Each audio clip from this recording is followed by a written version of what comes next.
ఈరోజు మన కొరకు ఏర్పాటు చేయబడిన వాక్య భాగము ఎఫెసీయులకు రాసిన పత్రిక 5వ అధ్యాయం. ఎఫెసీయులకు రాసిన పత్రిక 5వ అధ్యాయం 26వ వచనాన్ని చదువుకుందాం.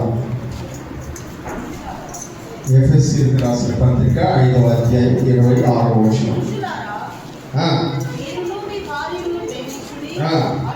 అటువలే క్రీస్తు కూడా సంఘమును ప్రేమించి అది కళంకమైనను ముడతైనను అటుది మరి ఏది అయినను లేక పరిశుద్ధమైనది గాను నిర్దోషమైనది గాను మహిమ గల సంఘము గాను ఆయన తన ఎదుట దానిని నిలువబెట్టుకొనవలెనని వాక్యముతో ఉదక స్నానము చేత దానిని పవిత్రపరిచి పరిశుద్ధపరచుటకై దాని కొరకు తనను తానే అప్పగించుకొనెను. ప్రార్థన చేసుకున్నాం. కృపగల ప్రభువా, పరిశుద్ధుడా, జీవాధిపతి, మీకు వందనాలు నాయనా. ఈ ఉదయ సమయంలో మీ పాద సన్నిధిలో ఈ పరిశుద్ధ దినాన మీ పక్షముగా నిలబడడానికి అల్పుడనైన నాకు ఇచ్చిన ఈ కృపను బట్టి మీకు వందనాలు. ఇక్కడ నిలబడి ఉన్నప్పుడు ఏం మాట్లాడాలో నన్ను మీ స్వాధీనంలో పెట్టుకోమని ప్రార్థన చేస్తున్నాను. వింటున్న సంఘాన్ని కూడా జ్ఞాపకం చేసుకొని వినగలిగే చెవి, గ్రహించగలిగే మనస్సు, పాటించగలిగే జీవితాలు మా అందరికీ దయచేయండి. యేసయ్య నామంలో ప్రార్థించి అడిగి వేడుకుంటున్నాం తండ్రి, ఆమేన్. ప్రియమైన వారలారా, ఈ సంవత్సరం పరిశుద్ధ గ్రంథంలో నుంచి మనం ధ్యానం చేస్తున్న ధ్యానాంశము గట్టిగా చెప్పండి, అందరూ చెప్పండి. మూలవాక్యము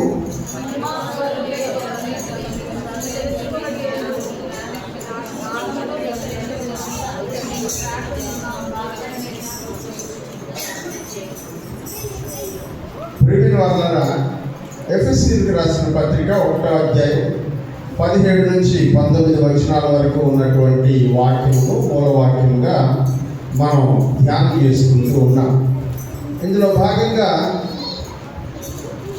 దేవుడు తన గురించి తాను మనకి ఎలా బయలుపరుచుకుంటున్నాడు అనే విషయాల గురించి ఈ కాలంలో ధ్యానం చేసుకుంటూ ఉన్నాం. దేవుడు తన గురించి తాను ప్రజలతో 3 విధాలుగా బయలుపరుచుకుంటాడు అని మనం గమనించాం. మొదటిది ప్రకృతిని విశ్లేషించడం ద్వారా అని మనం చూసాం. రెండవది దేవుని వాక్యం ద్వారా మనం గమనించాం. మూడవది ఆయనతో స్నేహం చేయడం ద్వారా అని చూసాం. దేవునితో స్నేహం చేసినటువంటి భక్తులను గురించి మనం ధ్యానం చేసుకుంటూ ఉండగా అనేక మంది దేవునితో స్నేహం చేసినటువంటి వారు దేవుని గురించి తెలిపిన చాలా అభిప్రాయాలు ఇప్పటిదాకా మనం తెలుసుకుంటూ వస్తూ ఉన్నాం. అయితే మోషే దగ్గరికి వచ్చేటప్పటికే మోషే అడిగాడు, అయ్యా నీ గురించి నాకేమీ తెలియదు, నన్ను నీ గురించి ఇంకొకరికి చెప్పమని చెప్తూ ఉన్నావు, మరి నీ గురించి నాకు తెలిస్తే కదా నేను ఇంకొకరికి చెప్పడానికి అని మోషే అడగగా, మోషేకు దేవుడు బయలుపరుచుకుంటున్నటువంటి విధానాన్ని గురించి మనం ధ్యానం చేసుకుంటూ ఉన్నాం. మొదటగా మోషేతో దేవుడు అన్నాడు, నేను ఉన్నవాడను అని చెప్పాడు. ఉన్నవాడను అని చెప్పడానికి గల సాక్ష్యాలు, రుజువులని ముందు మోషేకి దేవుడు చూపించాడు. ఆ తర్వాత ఇశ్రాయేలు ప్రజలకు దేవుడు చూపించాడు, అద్భుతాల ద్వారా, సూచక క్రియల ద్వారా. అలాగే అన్య దేశపు జనులైనటువంటి ఐగుప్తీయులతో కూడా దేవుడు వివిధ రకాలైనటువంటి తెగుళ్లను పంపించడం ద్వారా దేవుడు తన మహత్తును, తన ఉనికిని ప్రజలకు చాటుకున్నాడు. నేను ఉన్నవాడను, నేనే ఉన్నవాడను అని చాటుకున్నాడు ప్రియుడు. మరి ఆ ఉన్నవాడైనటువంటి దేవుని మాటను నమ్మి ఇశ్రాయేలు ప్రజలు ఐగుప్తు దేశమును దాటి బయటకు వచ్చారు. ఐగుప్తు దేశంలో దాటి బయటికి రాగానే దేవుడు అన్నాడు, నిన్ను స్వస్థపరచు యెహోవాను నేనే. యెహోవా రాఫా అని బయలుపరుచుకున్నాడు. ఆ తర్వాత దేవుడి యొక్క స్వస్థతల గురించి ప్రజలకు తెలుపుతూ దేవుడు అన్నాడు, నేను పరిశుద్ధుడను కాబట్టి నీవు కూడా పరిశుద్ధుడవై ఉండుము అన్నాడు. కాదోష్ అనగా పరిశుద్ధుడను అన్నాడు. ఆ తర్వాత మనం గమనించాము, నేను మిమ్మల్ని పరిశుద్ధపరచు యెహోవాను. యెహోవా మఖాదేశ్ అనేటువంటి వాక్యాన్ని మనం ధ్యానం చేసుకుంటూ ఉన్నాం.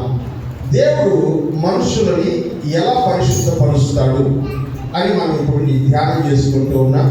గడిచిన వారంలో దేవుడు మనుషులను పరిశుద్ధపరచడానికి 5 పద్ధతులను ఉపయోగిస్తాడని దేవుని వాక్యం ద్వారా మనం ధ్యానం చేసుకోవడం జరిగింది. ప్రియమైనటువంటి వాళ్ళ, ఎలా ఆయన 5 రకాలుగా పరిశుద్ధపరుస్తాడు అంటే, యేసుక్రీస్తు రక్తం ద్వారా ఆయన మనల్ని పరిశుద్ధపరుస్తాడు. దేవుని వాక్యం ద్వారా ఆయన మనల్ని పరిశుద్ధపరుస్తాడు.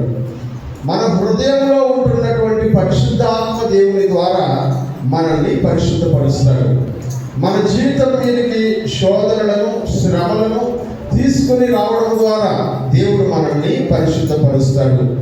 అలాగే పరిశుద్ధ దినం అనగా విశ్రాంతి దినము, పరిశుద్ధ దినమైనటువంటి ఆదివారం ద్వారా దేవుడు మనల్ని పరిశుద్ధపరుస్తాడని 5 విషయాల గురించి నేను మీకు తెలియజేశాను. వాటిలో మొదటి విషయాన్ని, యేసుక్రీస్తు రక్తము ద్వారా మనం పరిశుద్ధపరచబడతాం అనే విషయాన్ని మనం గత వారంలో ధ్యానం చేసుకున్నాం. ఈ వారము దేవుని వాక్యము ద్వారా దేవుడు మనల్ని ఎలా పరిశుద్ధపరుస్తాడు అనే విషయాన్ని నేర్చుకునేటువంటి ప్రయత్నం చేద్దాం. ఎందుకంటే చాలామందికి క్రైస్తవులుగా ఉంటాం, కానీ చాలామందికి వాక్యం చదివేటువంటి అలవాటు ఉండదు. ఆదివారం చర్చికి వస్తాం, వాక్యం వింటాం, వెళ్ళిపోతాం. అంతేగాని వాక్యం చదవడమును ఒక జీవితంలో భాగంగా చేసుకునేటువంటి అవకాశం చాలామందికి ఉండదు. చాలామంది అది పెద్ద విషయం కాదు అని అనుకుంటారు. కానీ పిల్లరా, దేవుని వాక్యము మన జీవితాలని కట్టేది. దేవుని వాక్యము మన జీవితాన్ని నిలబెట్టేది. దేవుని వాక్యమే మన జీవితాలని పరిశుద్ధపరిచేది. ఆ వాక్యం ద్వారానే మన యొక్క హృదయంలో ఉండబడిన బలహీనతలన్నీ కూడా తొలగించబడతాయి. ఆ కారణం చేత దైవజనులైనటువంటి వాళ్ళందరూ కూడా ఏం చేస్తారంటే, దేవుని వాక్యంలో ఎంత లోతుగా వీలైతే అంతగా, ఎంత విశదీకరణంగా వీలైతే అంత విశదీకరణంగా వివరించేటువంటి ప్రయత్నాన్ని చేస్తారు. ఎందుకంటే వాక్యంలో ఉన్నటువంటి శక్తి ఏంటో దైవజనుడికి తెలుసు కాబట్టి. గంటసేపు చెప్పినా కూడా సాటిస్ఫాక్షన్ ఉండదు. ఇంకా చెప్పాల్సిన విషయాలు చాలానే మిగిలిపోయి ఉంటాయి.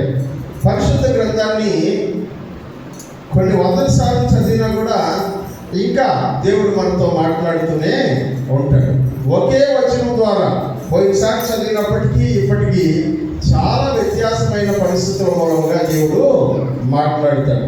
కనుక దేవుని వాక్యము మనలను పరిశుద్ధపరుస్తుంది అనే అంశాన్ని మనం ధ్యానం చేసుకుంటూ, అసలు ఈ దేవుని వాక్యముల గురించి, దాని యొక్క పూర్వాపరాల గురించి మొదట మనం ధ్యానం చేసుకొని కొనసాగి ముందుకెళ్ళిపోయేటువంటి ప్రయత్నం చేద్దాం. ప్రియులారా, మనం గమనిస్తూ ఉన్నప్పుడు నిర్గమకాండము 31వ అధ్యాయము 13వ వచనంలో దేవుడు అన్నాడు, నిన్ను స్వస్థపరచు యెహోవాను నేనే అన్నాడు. నిన్ను స్వస్థపరచు యెహోవాను నేను, నిన్ను పరిశుద్ధపరచు యెహోవాను నేనే అన్నాడు. ఎలా పరిశుద్ధపరుస్తాడు దేవుడు అంటే, దేవుని వాక్యం ద్వారా దేవుడు మనల్ని పరిశుద్ధపరుస్తాడు. ఆయన వాక్యం ద్వారా మనలను పరిశుద్ధపరుస్తాడు అని మనం గమనించాలి. ఈ వాక్యం గురించి పరిశుద్ధ గ్రంథం ఏం చెబుతుంది అనే విషయాన్ని మనం ధ్యానం చేసుకోవడానికి ముందుగా ప్రారంభ వాక్యంగా యోహాను సువార్త 1వ అధ్యాయము 1వ వచనాన్ని మనం చదువుదాం. ఆదియందు ఎవరున్నారంట? ఆది అనేటువంటి ఈ పదం అనగా ప్రారంభమందు అనగా భూమి ఇవన్నీ ఏమి లేకముందు ఎవరున్నారంట? వాక్యము ఉండెను అని మనం చదువుతూ ఉన్నాం. యోహాను భక్తుడు యేసుక్రీస్తుని గురించి పరిచయం చేయాలని అనుకున్నప్పుడు ఎలా పరిచయం చేస్తున్నాడంటే, ఆది యందు వాక్యము ఉండెను అని పరిచయం చేస్తున్నాడు.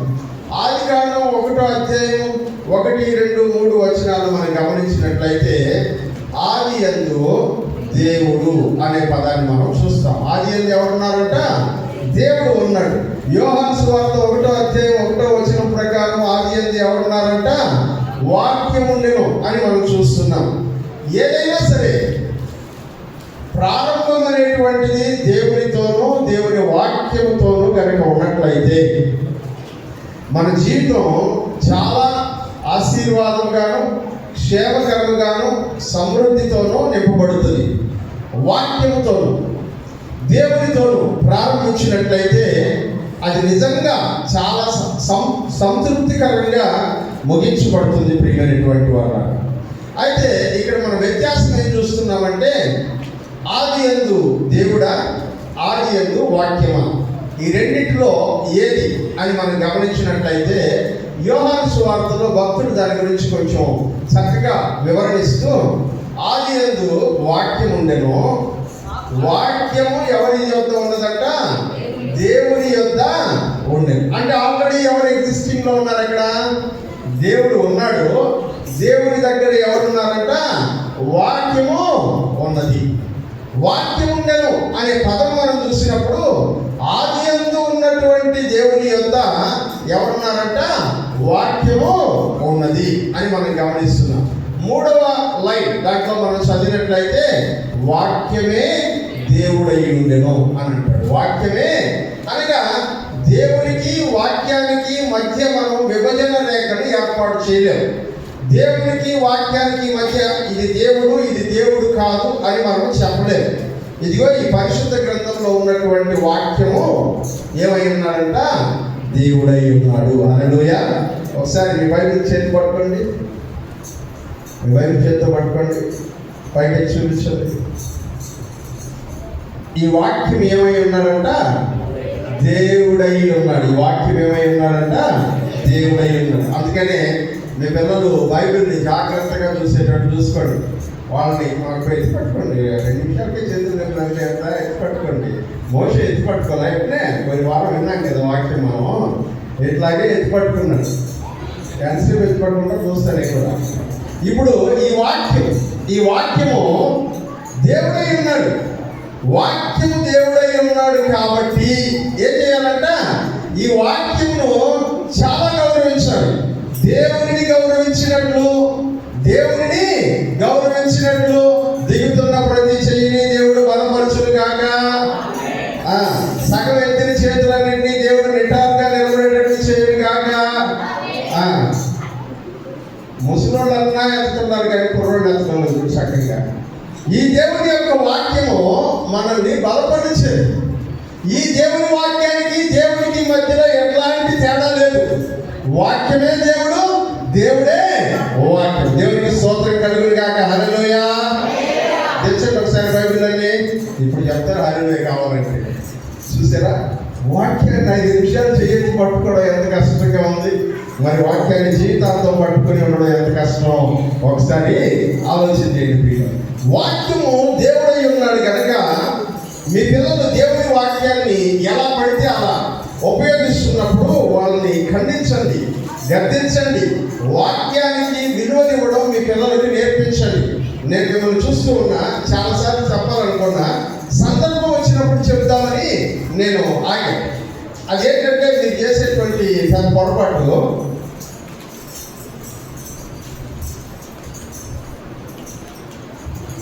మీ ఆపరేట్ ఉంటుందో చెప్తాను. నోట్స్ పెద్దదైంది. నోట్స్ పైన బైబిల్ పైన పాఠ పుస్తకం పైన, అవునా అవునా అవునా ఈ కాదు ఉండాల్సింది. ఇవన్నిటి పైన ఇది ఉండాలి. హల్లెలూయా. మీరు ఇన్ని సంవత్సరాలు నుంచి చూస్తున్నారు కదా, నా బైబిల్ పైన ఏమైనా ఉంటుందా? ఏముండదు. అన్నిటికంటే పైన బైబిలే ఉంటుంది. ఎందుకంటే మన జీవితంలో కానీ మన జీవితంలో ఉన్నటువంటి అన్ని విషయాల కంటే కూడా పైన ఏముండాలంట? దేవుని వాక్యం ఉండాలి. హల్లెలూయా! దేవుని వాక్యం ఉండాలి. అది మన క్యారెక్టర్ని, మన యాటిట్యూడ్ని చెప్తుంది. ఇప్పుడు ఏమవుతుంది, పైన ఫోన్ పెడితే ఏమవుతుంది అని అనుకుంటారు. ఏమవదు, కానీ నీ యాటిట్యూడ్ చెప్పేస్తుంది. నువ్వు దేనికి ఇంపార్టెన్స్ ఇస్తున్నావు అనేది నీ యాటిట్యూడ్ చెప్పేస్తుంది. నీ హృదయంలో దేనికి ఇంపార్టెన్స్ ఉందనేది చెప్పేస్తుంది. దేవుని వాక్యం అన్నిటికంటే పైన ఉన్నదంటే ఇదిగో అన్నిటికంటే పైన దేవుని యొక్క వాక్యానికి వాళ్ళ జీవితంలో విలువ ఉంటుందని అర్థం. నా ఇంట్లో నేను చెప్తాను అందరికీ, పిల్లలందరికీ, బైబిల్ పైన ఇంకేమీ ఉండకూడదు. బైబిల్ పైన ఇంకేమీ ఉండకూడదు. ఎందుకంటే బైబిల్ పైన ఇంకేదీ లేదు. బైబిల్ కంటే గొప్పది ఇంకొకటి లేదు ఈ ప్రపంచం. ఒక రోజున బుక్స్ అన్నింటిని గురించి ఒక డిబేట్ జరుగుతూ ఉందంట ప్రపంచం. పుస్తకాలన్నింటిని గురించి ఒక చర్చా వేదిక జరుగుతూ ఉంది. ఆ చర్చా వేదికలో చాలామంది పాల్గొంటూ ఉన్నారు. బుక్స్ అన్నిటిలో ఏది గొప్ప పుస్తకం అనేటువంటి చర్చ. ఆ చర్చలో చాలామంది గొప్ప గొప్ప వాళ్ళు పార్టిసిపేట్ చేశారు. వాళ్ళు రాసిన పుస్తకాలన్నీ తీసుకొచ్చారు, వాళ్ళు చదివిన పుస్తకాలన్నీ తీసుకొచ్చారు, పెద్ద కుప్పేశారంట బుక్స్ అన్నింటినీ తీసుకొచ్చి. ఆ టైంలో నారాయణ ఒక మాస్టర్ గారు కూడా పోయారంట. పోయి ఆయన చేతిలో ఒకే ఒక పుస్తకం ఉంది. అదేంటది? బైబిల్ గ్రంథం. ఈ బైబిల్ గ్రంథాన్ని తీసి ఆ పుస్తకాల పైన పెట్టాడు. ఏది గొప్ప పుస్తకం అనేటువంటి దాని మీద ఎవరికి సంబంధించిన విషయాలు వాళ్ళు చెప్పాలి. జనాలు వింటూ ఉంటారు. తర్వాత చివరిగా ఏది గొప్పది అనే దాన్ని డిక్లేర్ చేస్తారు. అయితే ఆ పుస్తకం అక్కడ పెట్టగానే మాస్టర్ గారు అక్కడ 3 జడ్జిలు కూర్చోన్నారంట. ఏది గొప్ప పుస్తకం తీర్పు తీర్చేవాడు. వీళ్ళేంటి, అన్ని పుస్తకాల కంటే బయట తీసుకొచ్చి పైన పెట్టాడు, దీనికంటే గొప్ప పుస్తకం లేదా అన్నట్టుగా దాన్ని పైన పెట్టాడంటే అని తీసి దాన్ని కింద పెట్టినాడు. అన్ని పుస్తకాల కంటే కింద పెట్టాడు. అప్పుడు ఆ పాస్టర్ గారు ఏంటంటే కింద పెట్టారు అని అడిగితే, ఈ పుస్తకం అన్నిటికంటే గొప్పదని నువ్వు చెప్తున్నావా అని అంటే పాస్టర్ గారు చెప్పారంట, అవును, ఈ పుస్తకం అన్ని పుస్తకాల కంటే గొప్ప అని. నీకు తెలుసా, ఇవన్నీ చరిత్రకు సంబంధించిన విషయాలు. మానవుని యొక్క జీవితము ప్రారంభమైన దగ్గర నుంచి వారి యొక్క ఎదుగుదల అభివృద్ధిని గురించి రాయబడినటువంటి పుస్తకాలు. ఇదిగో మానవుడికి సంబంధించిన ప్రతి విషయము ఇందులో రాయబడి ఉన్న ఈ పుస్తకాలను ఒక కట్ట చూపించి దీనికంటే గొప్పదా ఈ బైబిల్ అని అన్నాడంట. ఆయన చెప్పాడంట, మీరు చెప్తున్నారు కదా మానవుడికి సంబంధించిన విషయాలని, ఆ సంబంధించిన విషయాలు పక్కన పెడితే ఆ మానవుడినే పుట్టించినటువంటి చరిత్రను చెప్పేటువంటి గొప్ప చరిత్ర పుస్తకం మీ పుస్తకాలన్నీ మానవుడు పుట్టిన తర్వాత రాసినటువంటి చరిత్ర, కానీ మానవుని పుట్టుకల గురించి రాసినటువంటి చరిత్ర గ్రంథం ఇది అన్నాడు. దేవునికి స్తోత్రం కలుగునుగా. హల్లెలూయా. ఆ తర్వాత ఆయనకి ఆ జడ్జి గారు సమాధానం చెప్పలేక ఆయన ఏం చేశాడంటే ఇంకొక వైపున ఉన్నటువంటి సైంటిఫిక్ బుక్స్, సామాన్య విజ్ఞాన శాస్త్రానికి సంబంధించినటువంటి పుస్తకాల క్రింద దాన్ని పెట్టబోయాడంట. ఇదిగో ఈ విజ్ఞాన శాస్త్ర గ్రంథాలు ఉన్నాయే, ప్రపంచవ్యాప్తంగా ఇప్పటిదాకా అనేక మంది మనుషులు సాధించినటువంటి శాస్త్ర పరిజ్ఞానాన్ని గురించి తెలిపేటువంటి బుక్స్ ఇవి. సైన్స్ గురించి, ఫిజిక్స్ గురించి, కెమిస్ట్రీ గురించి, మ్యాథమెటిక్స్ గురించి రాయబడినటువంటి విషయాలన్నీ ఇందులో ఉన్నాయి. వాటికంటే ఈ పరిశుద్ధ గ్రంథం గొప్పదని నువ్వు ఎట్లా చెప్తావు అని అంటే ఆయన అన్నాడంట, ఇదిగో మీరందరూ కూడా ఏదైనా కనిపెట్టాము అని అనుకుంటున్నారంటే ఆ కనిపెట్టిందంతా కూడా ఆల్రెడీ ఉండింది. భూమిలో లేనిది ఏది మీరు కనిపెట్టలేదు. ఆకాశం నుంచి పైకి ఆకలి విసిరేస్తే కింద మర్మహాన్నే పడుతుంది అనేటువంటి విషయం మీరు కనిపెట్టామనుకుంటున్నారు. మీరు కనిపెట్ల ఆల్రెడీ ఉన్నది. నువ్వు అది కనిపెట్టక ముందు నుంచి కూడా పైకి ఏదైనా వస్తు వేస్తే క్రిందకి పడుతుంది. గురుత్వాకర్షణ శక్తి అనేటువంటిది నువ్వు కనిపెట్టావని నువ్వు అనుకుంటున్నావు. నువ్వు నువ్వు కనిపెట్టక ముందు నుంచే ఉంది. ఆ సైన్స్ ని సృష్టించినటువంటి సృష్టికర్తను, ఆ సైన్స్ ఎలా సృష్టించబడింది, భౌతిక సూత్రాలు ఎలా సృష్టించబడతాయి అనే విషయాలను చెప్పేటువంటి గ్రంథం ఈ గ్రంథం అని చెప్పాడండి. దేవునికి స్తోత్రం కలుగును గాక. హల్లెలూయా. అలాగే ఆయన అన్నాడంట, ఇది చాలా పురాతనమైనటువంటి పుస్తకాలు. ఇక్కడ ఉన్నటువంటివన్నీ కూడా 100 ఏళ్ళు 1000 సంవత్సరాలు వీటి గురించి రాయబడినటువంటి విషయాలు. ఈ గ్రంథాల కంటే కూడా నీ యొక్క గ్రంథం చాలా విలువైనదా అని అంటే ఆయన చెప్పాడంట, ప్రపంచంలో ఉండబడినటువంటి ఎన్ని గ్రంథాలు, ఎన్ని కావ్యాలు రాసినా సరే ఆ కావ్యములన్నిటికీ మూలాధారమైనటువంటి శబ్దము పుట్టినటువంటి గ్రంథం ఈ గ్రంథం అన్నాడంట. దేవునికి స్తోత్రం కలుగును గాక. హల్లెలూయా. మొట్టమొదట పలుకులు ప్రపంచాన్ని పరిచయం చేసినటువంటి గ్రంథము ఈ గ్రంథము అని చెప్పాడంట. ప్రియులారా, ఈ గ్రంథానికి ఉన్నటువంటి విశిష్టతల గురించి మనం ఇలా చెప్పుకుంటూ వెళ్ళొచ్చు. దేవుని యొక్క వాక్యము ప్రారంభం. దేవుని యొక్క వాక్యమే ప్రారంభం. అన్నిటికీ ప్రారంభము దేవుని యొక్క వాక్యం. సమస్త సృష్టికి ఆధారము దేవుని వాక్యం. ఈ వాక్యము సృష్టించింది, ఈ ప్రపంచాన్ని అంతటిని సృష్టించింది. అందుకనే మనం చదువుతా ఉన్నాం 2వ వచనంలో, ఆదికాండం 1వ అధ్యాయం 2వ వచనంలో ఇలా రాయబడింది, భూమి శూన్యముగాను నిరాకారముగాను ఉండెను, చీకటి అగాధ జలముల మీద కమ్మి ఉండెను, తర్వాత దేవుని ఆత్మ జలములపై అల్లాడుచుండెను అని రాసిన తర్వాత 3వ వచనంలో ఇలా అంటాడు, దేవుడు వెలుగు కమ్మని పలుకగా వెలుగాయము. హల్లెలూయా. దేవుడు మొట్టమొదటిసారి పలుకును బయటికి పంపించాడంట. పలుకును బయటికి పంపించాడు. వెలుగు కమ్మని దేవుని నోటి నుంచి ఒక సౌండ్ వస్తే ఆ సౌండ్ అనేకమైన వాటిని సృష్టించింది అని దేవుని వాక్యంలో చూస్తూ ఉన్నాం. ప్రియులారా, వాక్యానికి ఉన్నటువంటి కెపాసిటీ ఏంటి అంటే సృష్టించగల శక్తి గలది దేవుని యొక్క వాక్యం. సృష్టించగల శక్తి గలది దేవుని యొక్క వాక్యం. జరిగిన వాటిని, జరుగుతున్న వాటిని, జరగబోయేటువంటి వాటిని తెలియజెప్పేటువంటిది దేవుని యొక్క వాక్యం. శూన్యంలో ఏమీ లేనటువంటి చోట ఆయన వాక్యం చెప్తే అది అలాగే ఆయన చెప్పినట్లుగానే కలుగుతుంది. అక్కడ ఏమీ లేని చోట ఆయన చెప్పిన వచ్చి అక్కడ కూర్చుంటాయి. అది ఎక్కడి నుంచి వస్తుంది ఆ శక్తి అంటే దేవుని యొక్క వాక్యానికి దేవుడు ఆ శక్తిని అనుగ్రహించి ఉన్నాడు. దేవునికి స్తోత్రం కలుగును గాక. హల్లెలూయా. ఈ దేవుని యొక్క వాక్యము రెండవదిగా పరిశుద్ధమైనది. ఎలాంటిదంటే దేవుని వాక్యము పరిశుద్ధమైనది, ప్యూర్, పవిత్రమైనది అని అంటారు. దేవుని వాక్యంలో నుంచి కొన్ని వచనాల్ని మనం చదువుదాం. సామెతల గ్రంథము 30వ అధ్యాయం 5వ వచనాన్ని చదువుదాం. సామెతల గ్రంథము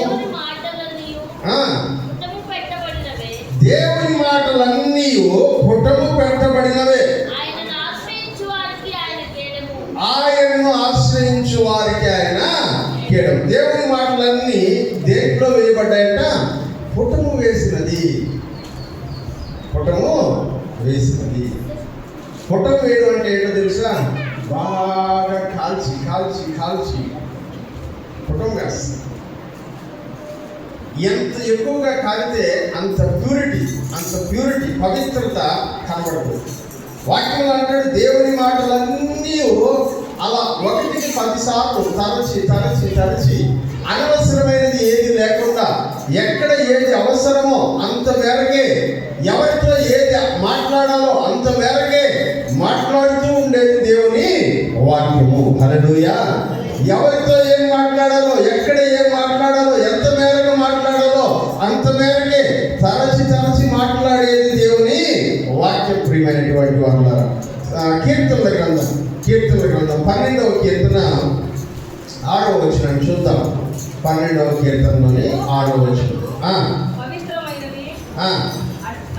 యెహోవా మాటలు పవిత్రమైనవి, అవి మట్టి మూసలో 7 మార్లు కడిగి ఊదిన వెండి అంతా.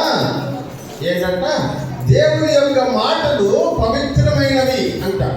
ఎంత పవిత్రమైనవి అంటే మట్టి మూసలో వెండిని కరిగించి ఏం చేస్తారంట? మూసలో కరిగిస్తారంట.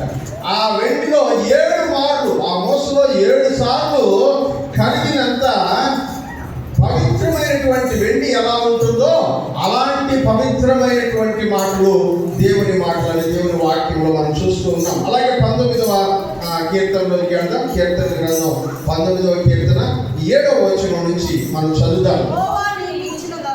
యెహోవా నియమించిన ధర్మశాస్త్రం యథార్థమైనది, అది ప్రాణమును తెప్పరిల్లజేయునది.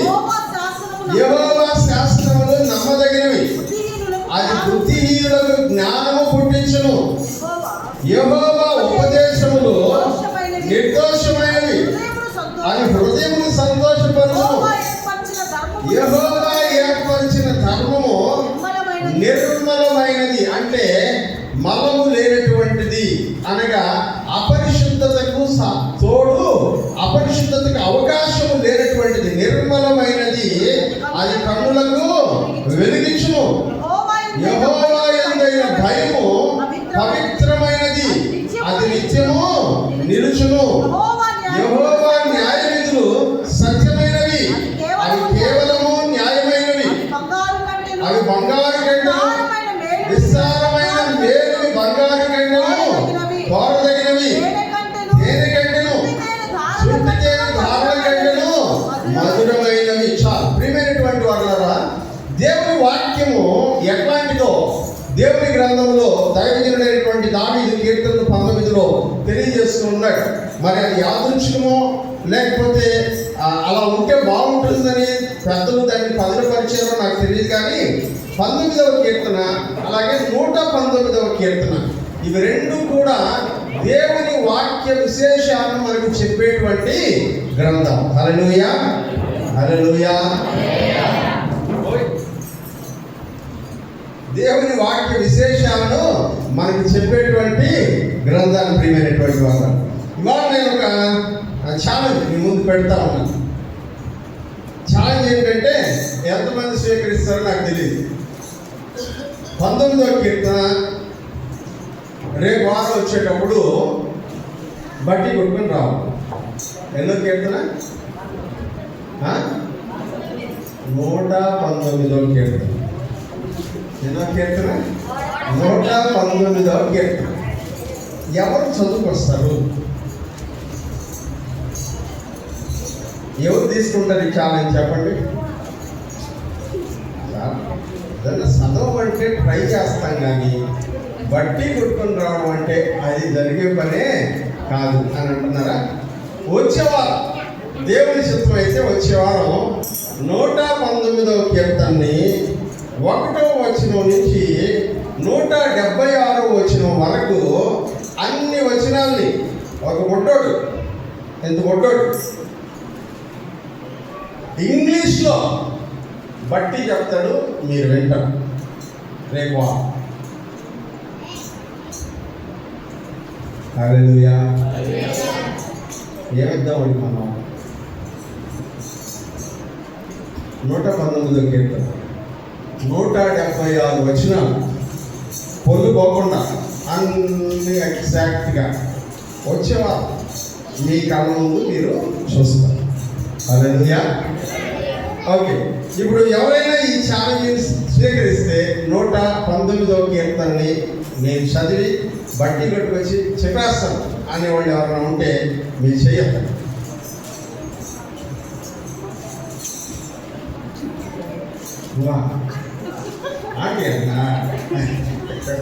ప్రియమైనటువంటి వాళ్ళారా, ఎందుకు మాట అన్నానంటే 19వ కీర్తన అంతా కూడా దేవుని వాక్యం గొప్పతనాన్ని గురించి ఎలాగైతే ఇప్పుడు మనం చదివాం కదా రాయబడి ఉందో, దేవుని వాక్యం యొక్క గొప్పతనాన్ని గురించి 119వ కీర్తన అంతా కూడా రాయబడి ఉంది. మీరు చదవండి, టైం తీసుకోండి, ట్రై చేయండి. ఎవరన్నా ఒకరన్నా సరే అది బట్టి కొట్టి చెప్పడానికి ప్రయత్నం చేయాల్సిందిగా మనం చేస్తున్నాను. అయితే 119వ కీర్తన అంతా కూడా దేవుని యొక్క వాక్యానికి సంబంధించిన విషయాలే మనం చదువుతాం. యోహాను సువార్త 17వ అధ్యాయము 17వ వచనాన్ని కూడా చూద్దాం. యోహాను సువార్త 17వ అధ్యాయము 17వ వచనం.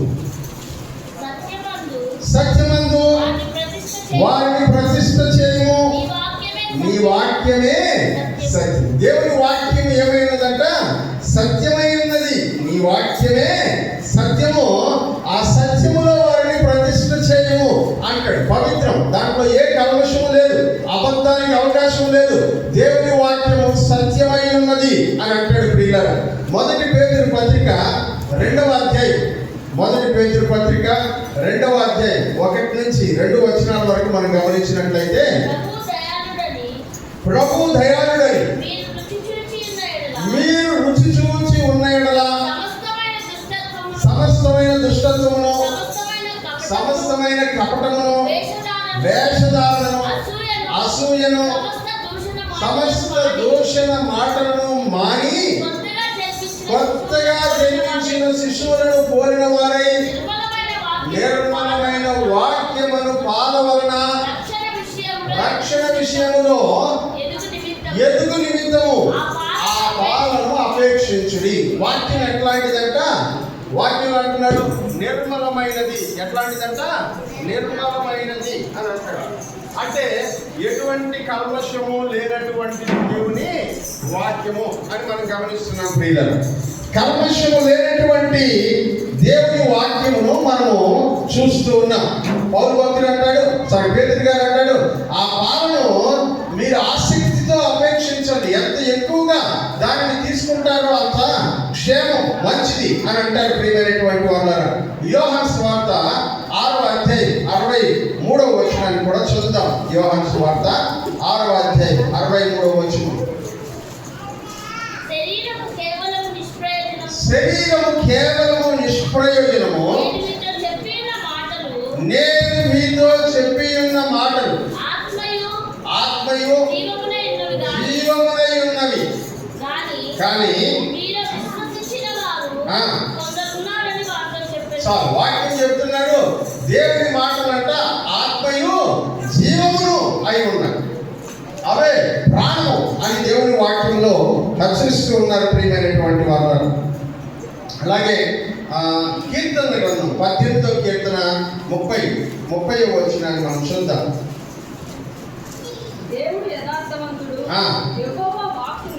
యెహోవా వాక్కు నిర్మలము, తన శరణు వచ్చిన వారికి అందరికీ ఆయన.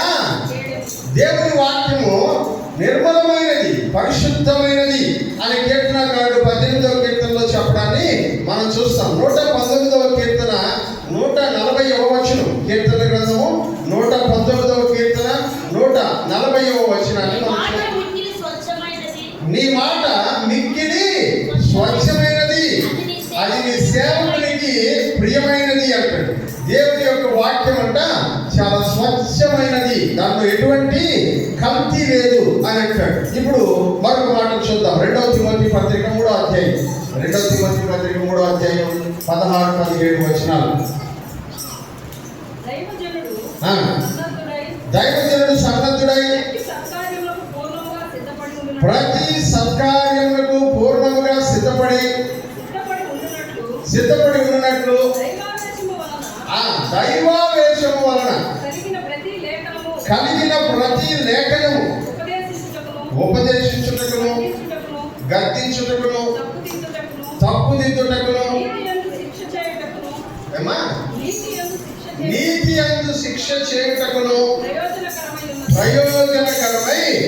దేవుని వాక్యం ఎందుకు ఉపయోగించబడుతుంది అంటే వాక్యంలో చెప్తూ ఉన్నాడు, ఆయన యొక్క వాక్యం అంట తప్పుదిద్దడానికి, సరి చేయడానికి ఉపయోగకరమైనటువంటి మాటలు. అందుకని వాక్యం దైవావేశము వలన కలిగిన ప్రతి లేఖనము ఉపదేశించుటకు, ఖండించుటకు, తప్పుదిద్దుటకు, నీతి యందు శిక్ష చేయటకు, డిసిప్లిన్ చేయడానికి దేవుని వాక్యము ప్రయోజనకరమైనది అని మనము చూస్తూ ఉన్నాం ప్రియమైనటువంటి వాళ్ళ. అంతేకాదు దేవుని వాక్యము చాలా బలము కలిగింది. దేవుని వాక్యము చాలా బలము కలిగింది. దేవుని వాక్యంలో జీవం ఉన్నది. దేవుని వాక్యంలో ఏముందంట? జీవం. ఫిబ్రవరికి రాసిన పత్రిక 4వ అధ్యాయం 12వ వచనం చదువుదాం. ఎందుకనగా దేవుని వాక్యము సజీవమైనదై బలము గలదై రెండంచులు గల ఎటువంటి ఖడ్గము కంటేను పదునైనటువంటిదై ప్రాణాత్మలను, కీళ్లను, మూలుగను విభజించునంత మట్టుకు దూర్చు, హృదయం యొక్క తలంపులను, ఆలోచనలను శోధిస్తూ. దేవుని యొక్క వాక్యము ఎంత పవర్ఫుల్ అంటే ఆ వాక్యము పైన ఉండేటువంటి రూపాన్ని కాదంటే స్కాన్ చేసేది, హృదయం యొక్క తలంపులను ఆలోచనలను స్కాన్ చేస్తుంది. అంతేకాదు వాక్యంలో చెబుతున్నాడు అది చాలా పవర్ఫుల్, రెండంచులు కలిగినటువంటి కత్తి కంటే చాలా పవర్ఫుల్. అది లోపలికి వెళ్ళిందంటే ఎముకలని కీళ్ళని విభజిస్తుందంట. అలాగే జీవమును, ఆత్మను, ప్రాణమును విభజిస్తుందంట. వాటి మధ్యలో డిఫరెన్స్ ని కనుగొనేటువంటి శక్తి దేవుని యొక్క వాక్యానికి ఉన్నదని దేవుని వాక్యంలో మనం చూస్తూ ఉన్నాం. ప్రియమైనటువంటి వాళ్ళారా, యెషయా గ్రంథం 55వ అధ్యాయం 11వ వచనం. యెషయా గ్రంథం 55వ అధ్యాయం 11వ వచనం.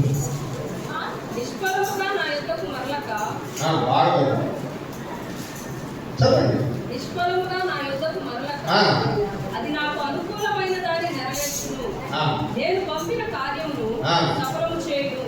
50 నుంచి చదవమ్మా. వర్షమును హిమమును ఆకాశము నుండి వచ్చి అక్కడికి ఏలాకు మరలక భూమిని తడిపి విత్తువానికి విత్తనమును భుజించువానికి ఆహారమును కలుగుటకై చిగిర్చి వర్ధిల్లునట్లు అలాగే నా నోటి నుండి వచ్చు వచనము చూసారా వాక్యంలో చెప్తున్నాడు. ఆకాశం నుంచి మంచు వర్షము భూమి మీదకి వచ్చి భూమిని తడిపి విత్తనం వేసేటువంటి వాడికి మొలకెత్తించి ఫలమును ఎలా ఇస్తుందో అలాగే దేవుని నోటి నుంచి వచ్చేటువంటి మాట కూడా ఉంటదంట. అది ఫలమునివ్వకుండా తిరిగి దేవుని దగ్గరికి వెళ్ళదంట. హల్లెలూయా. ఫలమునివ్వకుండా తిరిగి దేవుని దగ్గరికి వెళ్ళదు. దేవుని దగ్గర నుంచి వచ్చినటువంటి వాక్యము చాలా బలమైనటువంటిది. ఎంత బలమైనటువంటిది అంటే ప్రాణమును పుట్టించేటువంటిదంట. విత్తనాలకి వర్షం ఎలాగైతే ప్రాణాన్ని పుట్టిస్తుందో అలాగే దేవుని నోటి నుంచి వచ్చినటువంటి మాట కూడా ఆయన పంపినటువంటి పనిని పూర్తి చేసిన తర్వాతనే ఆయన దగ్గరికి వెళ్తుంది, కానీ మధ్యలో రిటర్న్ అవ్వదు అని అంటాడు. ఇంకో చోట వాక్యంలో రాస్తూ యెహోవా నుండి నోటి నుండి వచ్చినటువంటి మాట బహు బలమైనటువంటిది, అది వేగముగా పరిగెత్తుచున్నది అంటాడు. అది వేగముగా పరిగెత్తుచున్నది అని దేవుని గ్రంథంలో చూస్తాం. ప్రియులారా, ఈ దేవుని వాక్యం ఎంత బలమైనదంటే చచ్చిపోయినటువంటి వాళ్ళని బతికించింది దేవుని వాక్యం. హల్లెలూయా. చచ్చిపోయిన వాళ్ళని యేసుక్రీస్తు లాజరు సమాధి దగ్గరికి వెళ్ళి నిలబడి ఏం చెప్పాడు? లాజరు బయటికి రా అనగానే చచ్చిపోయిన వాడు ఏం చేశాడంట? సమాధిలో నుంచి లేచి బయటకు వచ్చేసాడు. చచ్చిపోయినటువంటి వాడిని బ్రతికించేటువంటి శక్తి కలిగినది దేవుని వాక్యం. అలాగే రోగములను స్వస్థపరిచేటువంటి శక్తి కలిగింది దేవుని వాక్యం. వాక్యంలో హిజ్కియా రాజు గురించి మనం చదువుతాం. ఆయన దగ్గరికి ప్రవక్త అయినటువంటి యెషయా వెళ్ళాడు. యెషయా ప్రవక్త వెళ్ళి నువ్వు చచ్చిపోతావు, తొందరగా ఇల్లు చక్కబెట్టుకో అని అంటే ఆయన దేవుని వైపు తిరిగి ప్రార్థన చేశాడంట. దేవుడు మరలా వాక్యాన్ని పంపించాడు యెషయా ప్రవక్తకి. నువ్వు వెళ్ళి చచ్చిపోతావని నువ్వు ఎవరికైతే చెప్పావో ఆయనకే మళ్ళా ఒక మాట చెప్పిరా, 15 ఏళ్ళు ఆయుష్ను ఇస్తానన్నాడు. ఖచ్చితంగా 15 ఏళ్ళ ఆయుష్ను దేవుడు ఇచ్చాడు. హల్లెలూయా. దేవుని మాట తన పని చేయకుండా తిరిగి వెళ్ళదు. చాలా బలమైనటువంటి శక్తి కలిగినది, స్వస్థపరిచేటువంటి గుణం ఉన్నటువంటి దేవుని వాక్యం. ఈ వాక్యము మన పరిస్థితులను మార్చగలిగినటువంటి శక్తివంతమైనది, మన హృదయాలను బాగు చేయగలిగినటువంటి శక్తివంతమైనది దేవుని వాక్యం. 3 విషయాలు చెప్పాను. ఒకటి, దేవుని వాక్యం ప్రారంభం నుంచి ఉంది, అదే అన్నిటికీ మూలం, అదే అన్నిటికీ సృష్టి. దేవుని వాక్యం పరిశుద్ధమైనది, చాలా ప్యూర్, పవిత్రమైనది, ఎటువంటి కల్మషము లేదు. అందుకనే వాక్యం అంటాడు, దానికి ఎవరైనా ఏదైనా చేర్చినా, దాంట్లో నుంచి ఎవరైనా ఏదైనా తీసేసినా వాళ్ళు ఏమవుతారంట? శాపగ్రస్తులు. అంటే దేవుని వాక్యమును కల్తీ చేసేటువంటి ప్రయత్నము చేయకూడదు. వాక్యంలో ఏముందో అది నీకు నచ్చని, నీకు నచ్చకపోని అలాగే చెప్పాలా. నీకు అర్థం కాకపోతే గమ్ముకుండు, అంతేగాని నీకు అర్థమయ్యి అర్థం కాని విషయాలన్నింటినీ దాంట్లో కలిపేసి నీ ఇష్టానుసారంగా వాక్యం చెప్పడం కుదరదు. అలా చెప్పేటువంటి వాళ్ళందరూ శాపగ్రస్తులని దేవుని వాక్యం తెలియజేస్తుంది. ప్రియమైనటువంటి వాళ్ళ పరిశుద్ధమైన దేవుని వాక్యము. 3వదిగా శక్తి కలిగిన దేవుని వాక్యము. హల్లెలూయా. ఎలాంటిదంటే వాక్యము శక్తి కలిగింది. మనుషుల యొక్క శరీరంలోనికి కత్తి దూసుకెళ్తుంది, కానీ దేవుని వాక్యము మనుషుల యొక్క హృదయంలోనికి దూసుకెళ్తుంది. ప్రాణమును ఆత్మను వేరు చేస్తుంది. ఎముకలను మూలుగులను విభజించినట్టు కత్తి ఎలాగైతే విభజిస్తుందో అలాగే ప్రాణమును ఆత్మను మనుషుల హృదయంలో ఉండేటువంటి తలంపులను కూడా గ్రహించగలిగేంత శక్తివంతమైనది దేవుని యొక్క వాక్యము. దేవుని వాక్యము దేవుని దగ్గర నుంచి వస్తే ఇక మళ్ళీ తన పని చేయకుండా తిరిగి వెళ్ళదు. దేవుని కార్యం నెరవేర్చకుండా వాక్యం రిటర్న్ అయ్యేటువంటి సమస్య లేదు. ఈ వాక్యం మరణం నుంచి మనుషుల్ని బతికిస్తుంది. ఈ వాక్యం రోగాల నుంచి మనుషుల్ని తప్పిస్తుంది. ఈ వాక్యం పరిస్థితులన్నింటినీ మార్చేయగలుగుతుంది. ఈ వాక్యం మన హృదయాలను బాగు చేయగలిగినటువంటి వాక్యం. ఇప్పుడు వాక్యంలో దేవుడు అంటున్నాడు, చదువుదాం. నిర్గమకాండము 31:13.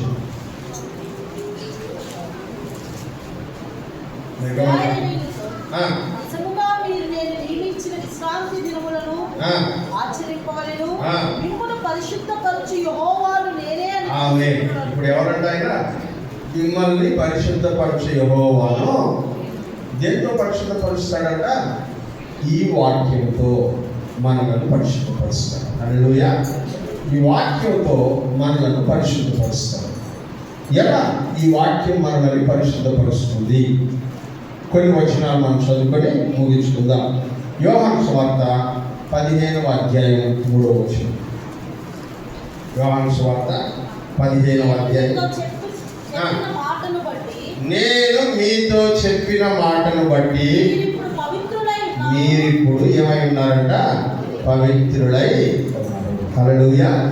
మొదటగా దేవుని యొక్క వాక్యము మనలను పవిత్రపరుస్తుంది. యేసయ్య తన శిష్యులతో మాట్లాడుతున్నాడు. యోహాను సువార్త 15:14, 14, 15, 16, 17 అధ్యాయాలన్నీ కూడా యేసు ప్రభు చివరిసారి తన శిష్యులతో మాట్లాడుతున్నటువంటి విషయాలు మనకు యోహాను సువార్తలో కనబడతాయి.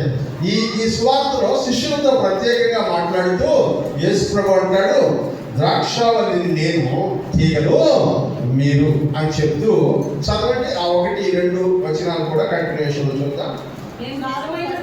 నేను నిజమైన ద్రాక్షావల్లిని, నా తండ్రి వ్యవసాయకుడు.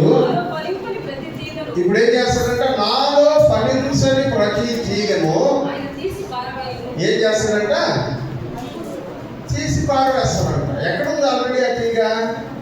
యేసు ప్రభులోనే ఉంది. యేసు ప్రభువులో ఉండేటువంటి తీగ ఏం చేయాలంట?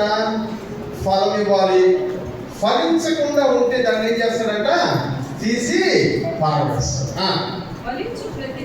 ఫలించు ప్రతి తీగ ఇంకా ఎక్కువగా ఫలించినట్టు. ఆల్రెడీ ఫలం ఇవ్వడం స్టార్ట్ చేసిన తీగలు బాగా ఫలమునిచ్చేటట్లు దానిలోని పనికిరాని తీగలను ఆయన తీసి పారవేయము. నేను మీతో చెప్పిన మాటను బట్టి ఏం చెప్పాడు ఆయన? సందర్భం ఉండాలి కదా ఏమన్నా అక్కడ. నేను మీతో చెప్పిన మాటను బట్టి మీరు ఇప్పుడు ఏమై ఉన్నారంట? ఏం చెప్పాడు? నేను ద్రాక్షావల్లిని, మీరు తీగలు. మీరు ఫలించాలనేది నా తండ్రి కోరిక. కొంతమంది ఫలిస్తున్నారు, దేవునికి స్తోత్రం. ఫలించే వాళ్ళు ఎక్కువగా ఫలించాలంటే ఈ ఫలించేటువంటి వాళ్ళు తీసుకోవాల్సిన ఎనర్జీని అంతా ఏంటి చేసుకుంటున్నాయంట? ఫలించని తీగలు తీసేసుకుంటున్నాయి. ఫలించని తీగలు అపవిత్రమైనవి కాబట్టి వాటిని నరికి నేను బయట పారేస్తున్నాను. అవి బయటికి వెళ్ళిపోతే ఆల్రెడీ ఫలించే తీగలు ఇంకా ఫలిస్తాయి. అపవిత్రత బయటికి వెళ్ళిపోయింది. దేని బట్టి వెళ్ళిపోయింది? నేను నరికి మిమ్మల్ని బయట పారవేయును అనే మాటను బట్టి అక్కడ పవిత్రత ఏర్పడింది. అందుకనే నేను ఇప్పుడు మీతో చెప్పిన మాటలను బట్టి మీరు పవిత్రులై ఉన్నారు అని అంటున్నాను. చదువు. నా యందు నిలిచి ఉండుడి, మీ యందు నేను కూడా నిలిచి ఉందును. తీగ ద్రాక్షావల్లిలో నిలిచి ఉంటేనే కానీ తనకు తానే ఎలాగూ ఫలించదో అలాగే నా యందు నిలిచి ఉంటేనే కానీ మీరు కూడా. ఇప్పుడు చెప్తున్నాడు, నేను పవిత్రుడను, నేను పరిశుద్ధుడను, నా మాట పవిత్రము, నా వాక్యం పవిత్రము, మీరు నా యందు నిలిచి ఉంటే మీరు ఫలిస్తారు. నాలో ఉన్నటువంటి క్యారెక్టర్ అంతా మీలోని కూడా ప్రవేశిస్తుంది. కొన్ని ఫలించని ఉన్నాయి, వాటిని నేను తీసి ప్రక్కన పడేస్తున్నాను, మీరు ఇప్పుడు ఫలిస్తారు.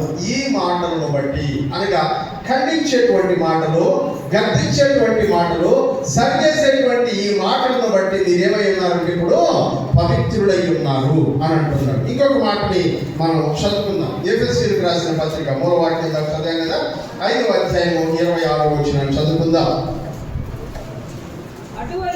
అటువలే క్రీస్తు కూడా సంఘమును ప్రేమించి అది కళంకమైన ముడతైనను అట్లాంటిది ఏదైనా లేకుండా పరిశుద్ధమైనది గాను నిర్దోషమైనది గాను మహిమ గల సంఘము గాను ఆయన తన ఎదుట దానిని నిలబెట్టుకొనవలెనని. దేనిదంట? వాక్యంలో ఏం చేపిస్తున్నారంట? ఉదక స్నానము చేయించి.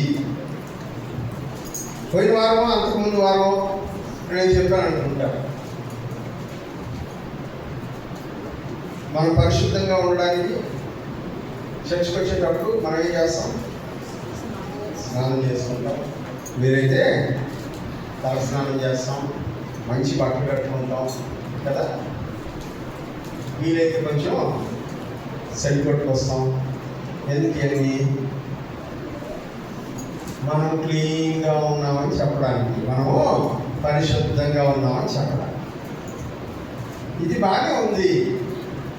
దీనికి రోజు స్నానం చేయించకపోతే ఏమవుతుంది? ఈ శరీరానికి రోజు స్నానం చేయించకపోతే ఏమవుతుంది? తెలియదు అనుకుంటే ఒక వారం రోజు స్నానం మాట్లాడి మీకు తెలుస్తుంది. ఏమవుతుంది? దుర్వాసన వస్తుంది. ఏమవుతుంది? దుర్వాసన వస్తుంది. శరీరానికి స్నానం చేయించకపోతే దుర్వాసన వస్తే, ఆత్మకు స్నానం చేయించకపోతే కూడా ఏమొస్తుంది చెప్పండి? దుర్వాసన వస్తుంది. శరీరం స్నానం చేయడానికి నీళ్లు వాడతాము, సోపు వాడతాము.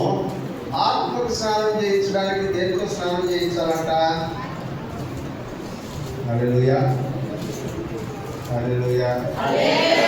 ఎట్లుందంటే, మీరు ఏం చెప్పినా మేము కానీ చేస్తామా స్నానము అన్నట్టు చదువుతున్నారా వాక్యాన్ని? ప్రతిరోజు మొహం కడుగుతాం కదా, 3-4 సార్లు కడుగుతాం కదా. చెమట పట్టిన ప్రతిసారి ఫ్రెష్గా కనపడాలని కడుగుతాం కదా. చూద్దామా లేదా? మళ్ళీ 5 సరిపోవాలి. జోబుల్లో ఏం పెట్టుకొని తిరుగుతామో కొత్త ఉంటాయి కదా. మళ్ళీ వాటిల్లో కూడా ఇప్పుడు మళ్ళీ వెట్ టిష్యూస్ ఏంటంటే స్మూత్గా ఉండాలా, మళ్ళీ అప్పుడప్పుడు తడిగా ఉండాలి. వెట్ టిష్యూస్ వాడుతున్నాం కదా. మరి ఎన్ని రోజులు ఉంటారు ఈ బాడీలో? ఎన్ని రోజులు ఉంటారు చెప్పండి? తెలియదు. 60 ఏళ్ళు 70 ఏళ్ళు దేవుడు ఇచ్చిన లెక్క ప్రకారం చూసుకుంటే ఇంకో 10 ఏళ్ళు 20 ఏళ్ళు గట్టిగా. ఆ తర్వాత ఏమైపోతుంది? మట్టిలో పెట్టేసి మళ్ళీ ఏమొస్తుంది? అక్కడ దుర్వాసనే. అక్కడ కూడా ఏమొస్తుంది? దుర్వాసనే. మరి 20 ఏళ్ళ తర్వాత చచ్చిపోయే దీనికి ఇంత ప్రిఫరెన్స్ ఇచ్చి ఇంత బాగా ఇంత జాగ్రత్తగా క్లీన్గా పెట్టుకుంటే ఎప్పటికీ చావనటువంటి నీ ఆత్మను, ఎప్పటికీ చావనటువంటి నీ ఆత్మను పరిశుద్ధపరచడానికి కూడా ప్రతిరోజు దేంతో స్నానం చేయించాలంట? వాక్యంతో. హల్లెలూయా, హల్లెలూయా. వాక్యంతో స్నానం చేయాలని చెప్పగానే ఒక్కరు కూడా తలెత్తి చూసేవాడు కనపడడం.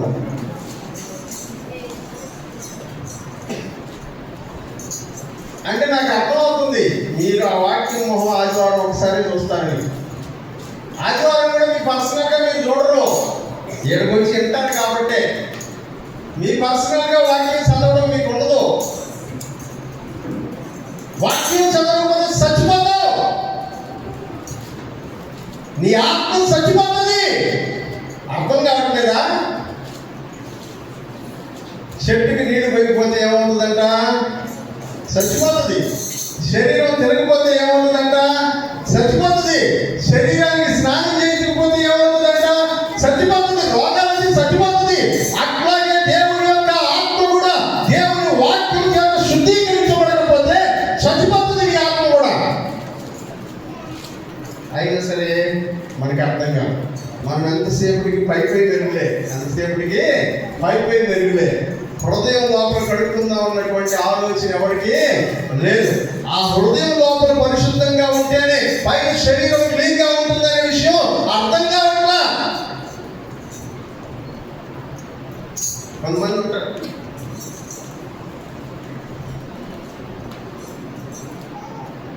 పైన చాలా క్లీన్ చేస్తారు, అనారోగ్యం వస్తుంది, హాస్పిటల్కి పోదు. ఒకవేళ హాస్పిటల్కి పోతే డాక్టర్ గారు చెప్తాడు, మంచి భోజనం తినండి, అనవసరమైన భోజనాలను ఆపేయండి. మొన్న డాక్టర్ దగ్గరికి పోయినాడు మన విశ్వాసం ఒక ఆయన బాగా లేకపోతే డాక్టర్ దగ్గరికి వెళ్తే ఆయన చెప్పినాడంట, ఫస్ట్ థింగ్ నువ్వు చేయాల్సిన పని ఏంటో తెలుసా? ఎండు చేపలు తినడం మాని అన్నాడు. ఏం తినడం మానేమన్నాడంట. ఏంటి సార్ దానికి దీనికి సంబంధం అంటే, సాల్ట్ ఎక్కువ ఉంటుంది, సాల్ట్ ఎక్కువ ఉండడం వల్ల బ్లడ్ ప్రెషర్ పెరుగుతుంది, బ్లడ్ ప్రెషర్ పెరగడం వల్ల ఫిట్స్ వస్తాయి, హార్ట్ స్ట్రోక్ వస్తుంది, కాబట్టి ఊరగాయ తినడం, ఎండు చేపలు తినడం మాని అన్నాడు. డాక్టర్ చెప్పాడు. ఇంటికి వచ్చాడు. ఇంటికి వచ్చి రాగానే భోంచేయాలి కదా, ఇంట్లో అమ్మ ఏం కూర చేసామని అడిగాడు ఒక కూతురు. ఆ కూతురు చెప్పిందంట, ఎండు పట్టి పులుసు పెట్టినాను అని చెప్పింది. ఏం పెట్టిందంట? ఏం మర్చిపోయినాడు? డాక్టర్ చెప్పింది. ఏం మర్చిపోయాడంట? డాక్టర్ చెప్పింది మర్చిపోయాడు. అది ఏం చేస్తుంది? నీ శరీరం లోపలికి వెళ్తే శరీరాన్ని ఇబ్బంది పెడుతుంది. పైన నువ్వు ఏ బాడీ గురించి అయితే ఎక్కువగా మాట్లాడుతున్నావో ఆ బాడీ చచ్చిపోద్ది. అందుకని క్లీన్గా ఉండే ఆహారాన్ని, ఆరోగ్యంగా ఉండే ఆహారాన్ని, నీ శరీరానికి సత్తునిచ్చే ఆహారాన్ని తినమంటాడు. ఒక డాక్టర్ గారు, ఇది స్కిన్ స్పెషలిస్ట్, ఒక ఆవిడ డాక్టర్ ఈ మధ్య చూశాను నేను. ఆవిడ చెప్పింది, మీ హెల్త్ బాగా ఆరోగ్యంగా ఉండాలంటే ప్రతిరోజు ఎనీ ఫ్రూట్, ఏ ఫ్రూట్ అయినా పర్లేదు, రోజుకి ఒక ఫ్రూట్ తినండి అని చెప్తుంటే విన్నాను. ఆమె చెప్పిన తర్వాత రోజుకి ఒక ఫ్రూట్ తింటే నీ శరీరానికి ఉపయోగించేటువంటి ఫేర్ అండ్ లవ్లీ అవసరం లేదు అని చెప్పాడు. ఏం అవసరం లేదంట చెప్పండి. ఫేర్ అండ్ లవ్లీ లేకుండా బతికేవాళ్ళు ఎవరైనా ఉన్నారా ఇక్కడ? ఉన్నారా? ఉంటే చెప్తాను సార్, స్తోత్రం చెప్తుంది. హల్లెలూయా హల్లెలూయా ఉన్నారు. దేవునికి స్తోత్రం. మిగిలిన వాళ్ళందరూ అంటున్నారు ఉన్నారు, అక్కడ కూడా అంటున్నారు ఉన్నారు. దేవునికి స్తోత్రం. మీ శరీరానికి అవసరమైనటువంటి ఎనర్జీని లోపల నుంచి అది అందిస్తుంది. అట్లాంటిది నీ ఆత్మను జీవింపజేసి ఆరోగ్యంగా ఉంచేటువంటి శక్తి దేనికి ఉందంట? దేవుని వాక్యానికి ఉంది. ఈ వాక్యంలో ఉన్నటువంటి విషయాలని నువ్వు చదివితే, వాక్యం అంటున్నాడు ఉదక స్నానం చేయించి, ఉదక స్నానము ఉదయాన్నే స్నానం చేస్తాము. శరీరంలో ఉండేటువంటి అనవసరమైన టిష్యూస్ అన్నింటినీ తీసి పరేసుకోవడానికి మనం ఏం చేస్తామో స్నానం చేస్తాం. ఉదయం, మధ్యాహ్నం, సాయంత్రం ఎప్పుడు వీలైనప్పుడు స్నానం చేస్తాం. వీలైన సార్లు మనం క్లీన్గా ఉంచుకునే ప్రయత్నం చేస్తాం. దేవుని వాక్యం ఉంటుంది, వాక్యం చేత ప్రభువు మనల్ని ఉదక స్నానము చేయిస్తూ ఉన్నాడు, క్లీన్ చేస్తున్నాడు. ఇక్కడ ఉండే వాళ్ళలో ఇప్పుడు నేను చెప్పినటువంటి వాక్యం చేత నేను స్నానం చేసి 2 రోజులు అయిందని కూడా ఒకసారి చేయొద్దండి.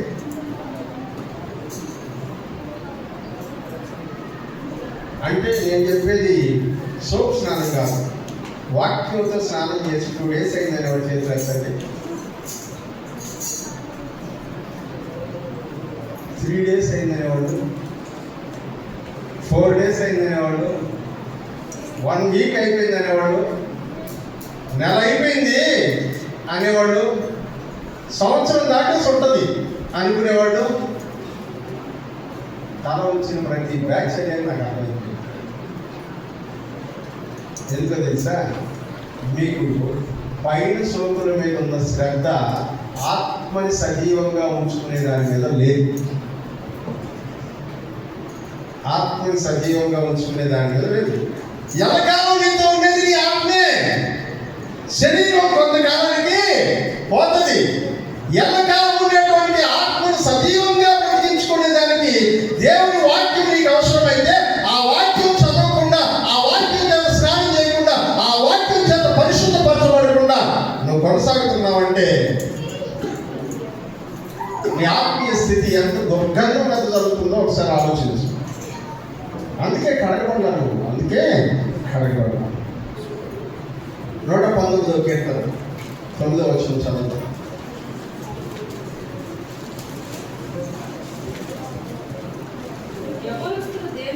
యవనస్తులు దేని చేత తమ నడతను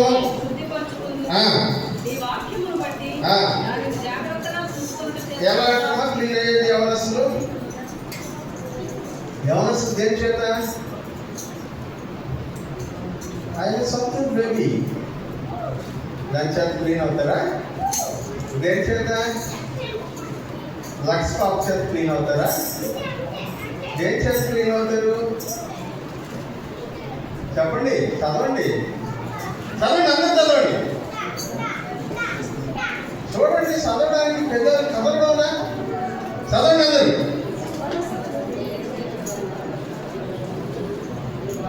ఓ, నాకు ఒకటి అర్థమైంది. ఇక్కడ అందరూ ముసలోడు లేరు, నాకు అర్థమైంది. యవనస్తులైనట్టు మీరు చదువుతారు కదా ఇంకా రోషం వచ్చి చదువుతారు. చదవండి.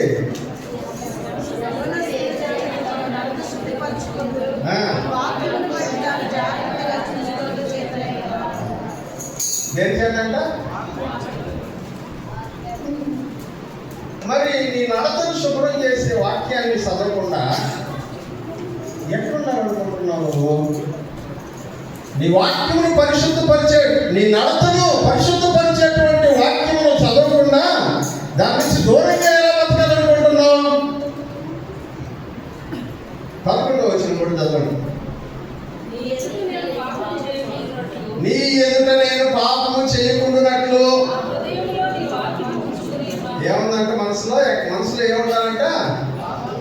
నీ వాక్యమే నన్ను బ్రతికించెను, బాధలను నెమ్మదినిచ్చెను. నీ వాక్యమే నన్ను బ్రతికించెను, బాధలను నెమ్మదినిచ్చెను. నా శక్తి దయా సత్య సంపూర్ణుడా, వాక్యమై ఉన్నది సువందనమయ్యా. నా శక్తి దయా సత్య సంపూర్ణుడా, వాక్యమై ఉన్నది సువందనమయ్యా. నీ వాక్యమే నన్ను బ్రతికించెను, బాధలను నెమ్మదినిచ్చెను.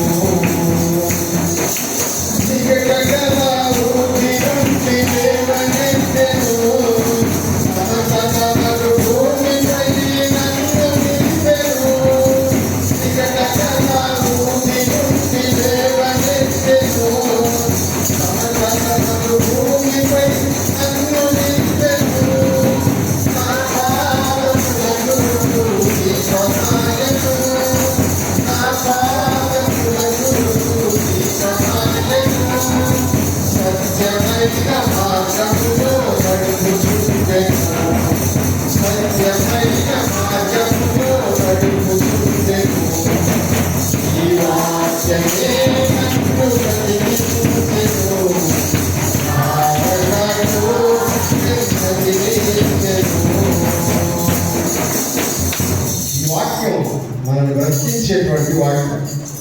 నీ ఎదుట నేను పాపం చేయకుండా ఉండేటట్లు నీ వాక్యమును నా హృదయంలో ఉంచుతున్నాను. దేవుని వాక్యము మనల్ని పరిశుద్ధపరుస్తుంది. ప్రియులారా, దేవుడు మనల్ని పరిశుద్ధపరచడానికి 5 సాధనాలను ఉపయోగిస్తున్నాడు. యేసు రక్తము మనల్ని పరిశుద్ధపరుస్తుందని విన్నాం. ఇదిగో ఈరోజు దేవుని వాక్యము మనల్ని ఏం చేస్తుందంట? పరిశుద్ధపరుస్తుంది. ఈ వాక్యమును అశ్రద్ధ చేస్తున్నటువంటి ప్రతి ఒక్కరూ కూడా పరిశుద్ధులు కాదు. అందులో ఎటువంటి సందేహం లేదు. పరిశుద్ధులు వాక్యం చేత స్నానం చెయ్యని ఏ ఒక్కడు పరిశుద్ధుడు కాడు.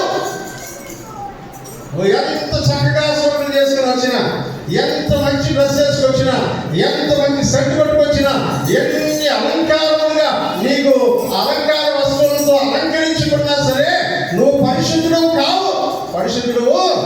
ఎందుకంటే నిన్ను పరిశుద్ధపరిచేటువంటి దేవుని యొక్క వాక్యం నీలో లేదు. ఆ వాక్యం చేత నువ్వు శుద్ధి చేయబడటం లేదు. ఆ వాక్యం చేత కడగబడటం లేదు. ఆ వాక్యం చేత నిన్ను నువ్వు పరిశుద్ధపరుచుకునేటువంటి ప్రయత్నం చేయడం లేదు. దేవుని వాక్యానికి దూరంగా ఉన్నటువంటి నీ ఆత్మ కల్మషంతో నిండిపోయింది. ఎందుకంటే ఆ వాక్యమేనంట మనల్ని ఎటువంటి కల్మషము లేనటువంటిదిగా, నిష్కళంకముగాను పరిశుద్ధముగాను దేవుని ఎదుట నిలబెట్టేది వాక్యము. నువ్వు రేపు పొద్దున నిష్కళంకంగా నిలబడతావు దేవుని ఎదుట వాక్యం చదవకుండా పరలోకం వెళ్ళిపోతావు నువ్వు. వాక్యం చదవకుండా దేవుని సన్నిధిలో కూర్చోగలవు నువ్వు. వాక్యం చదవకుండా ప్రభువా నేను పరిశుద్ధంగా ఉన్నాను అని చెప్పగలవు నువ్వు. ఎందుకంటే వాక్యం చదవడంలో మనం పరిశుద్ధపరచబడతాం. ఎందుకంటే ఆ వాక్యం పరిశుద్ధమైనది, వాక్యం స్వచ్ఛమైనది, పాల వంటిది, జుంటి తేనె కంటే మధురమైనటువంటిది. ఆ వాక్యం నీ మీద పడుతూ ఉండగా నువ్వేమవుతావంట? క్లీన్ అవుతావు.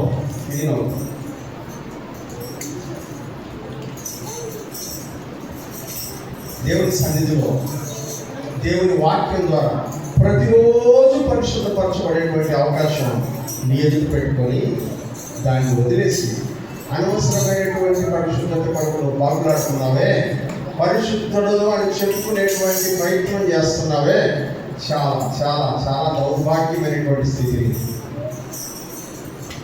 కొంతమంది ఏం చేస్తారు తెలుసా? ఎక్కడికైనా ఎమర్జెన్సీగా కాల్ వచ్చింది, వెళ్ళిపోవాలి, చాలా ఎమర్జెన్సీ. ఏం చేస్తారంటే గబగబా ఎదురు షర్ట్ ప్యాంట్ వేసుకుని స్మెల్ రాకుండా ఉండడానికి ఏం చేస్తారు చెప్పండి? వాళ్ళు చెప్తున్నారు సెంటు పెట్టుకుని వెళ్ళిపోతారు. వాక్యం చదవని ప్రతి ఒక్కరు సెంటు పెంచే. ఎప్పటిదాకా ఉంటుంది ఆ సెంటు స్మెల్?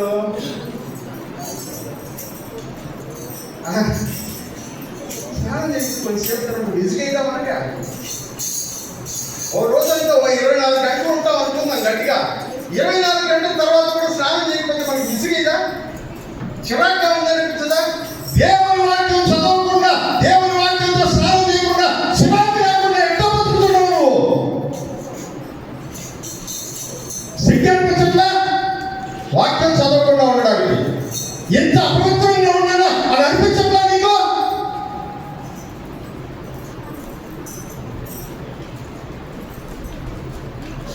నేను ఇచ్చిన సమస్య కాదు. రేపు పొద్దున్న దేవుని దగ్గర నిలబడినప్పుడు నీ ఆత్మీయ దుర్వాసన చూసి దూరంగా నిలబడతాడు. నీ ఆత్మీయ దుర్వాసన చూసి కీప్ అవే, కొంచెం దూరంగా ఉండదు అంటాడు.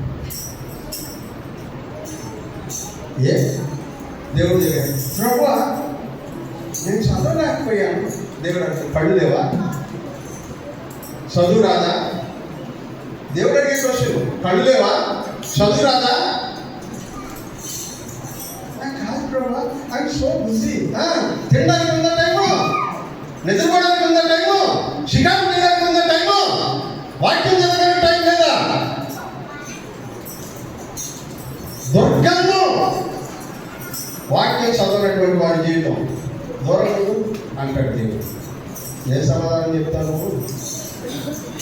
ఏ సమాధానం చెప్తావు? నీకు అర్థం కావడం నీ ఆత్మీయ స్థితి ఏంటో.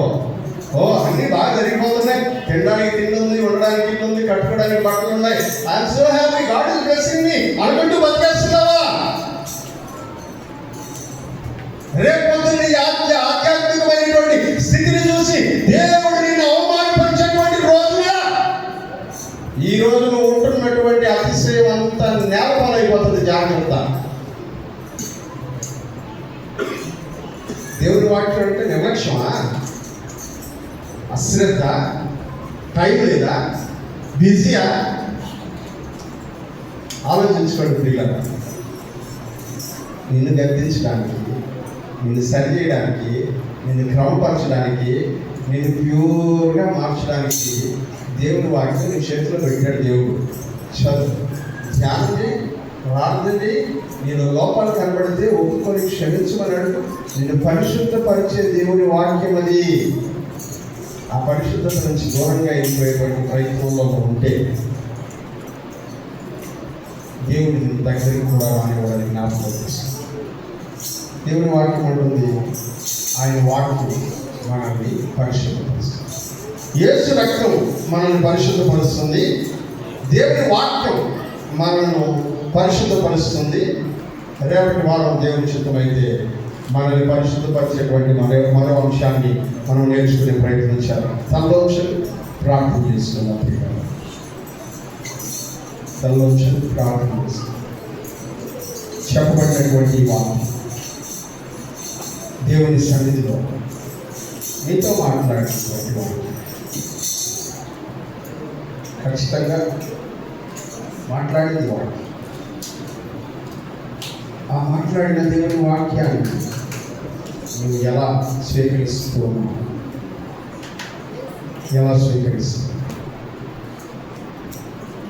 పాల వంటి, తేనె వంటి, జుట్టు తేనె కంటే మధురమైనటువంటి, మేలిమి బంగారు కంటే కూడా మిన్నైనది, రత్న రాశుల కంటే కోరదగినది దేవుని వాక్యం. ఎందుకంటే నీ శరీరాన్ని క్లీన్గా ఉంచడానికి ఉపకరణాలు ఎలా అవసరమో నీ ఆత్మను పరిశుభ్రంగా ఉంచడానికి కూడా దేవుని వాక్యం అంతే అవసరం. వాక్యమును ఉదక స్నానం చేయించాలంటే సంఘాన్ని, వాక్యము చేత సంఘాన్ని ఉదక స్నానం చేయించి తన ఎదుట నిర్దోషమైనదిగాను నిష్కలంకమైనదిగాను అటుది మరి ఏదైనా లేకుండా నిలబెట్టుకోవాలని వాక్యం చేత ఉదక స్నానం చేయించడానికి తనను తానే అప్పగించుకున్నాడు. పరిశుద్ధంగా చూస్తున్నాడు. ఈ పరిశుద్ధపరిచే దేవుని వాక్యం ఎందుకు దూరంగా పెడుతున్నాం? దేనికోసం వాక్యం దూరంగా ఉంది నీ జీవితానికి? What is the reason? ఏంటి కారణం? భయపడుతున్నావా? వాక్యం చదివితే నా గురించే మాట్లాడుతుందని భయమేస్తుందా? వాక్యం ఏంటంటే నా గురించే మాట్లాడుతుందని భయమేస్తుందా? తీసుకో. ప్రభా, నాలో ఈ వీక్నెస్ ఉంది, నేను చదవలేకపోతున్నాను, దూరంగా ఉన్నాను, నువ్వు నాతో మాట్లాడడానికి నీ వాక్యాన్ని పెట్టావు. ఇదిగో అక్కడి నుంచి వచ్చే గద్దింపు నేను స్వీకరించలేకపోతున్నాను, అందుకే చదవలేకపోతున్నాను. నీకు చదువుతాను, నాతో మాట్లాడతావా? నన్ను పరిశుద్ధపరుస్తావా? ఇదిగో ఇప్పటిదాకా చేసినటువంటి ప్రతి పాపము నువ్వు చూపించి వాటిని క్షమిస్తావా? యేసు రక్తము ప్రతి పాపము నుండి మనల్ని కడిగి పవిత్రులుగా చేయను అని చెప్పినటువంటి మాట ప్రకారం దేవుని వాక్యం ద్వారా దేవుడు నిన్ను కడుగుతాడు, శుద్ధీకరిస్తాడు, నీతిమంతునిగా మారుస్తాడు. ఆ వాక్యం ద్వారా నేను నువ్వు కడుపు శుద్ధీకరించు, నీతిమంతుడిగా నిలబెట్టుకునే ప్రయత్నం చేయి. దేవుని ఎదుట నిర్దోషంగా కనబడడానికి ఉపయోగపడే బలమైన సాధనమైన వాక్యం, అందుబాటులో ఉన్నటువంటి వాక్యాన్ని స్వీకరించు. ప్రార్థించుకుందాం. ఈ వాక్యం ద్వారా ఎవరైనా ప్రేరేపించబడినట్లయితే ప్రార్థన చేయాల్సిందిగా మనం చేస్తున్నాం.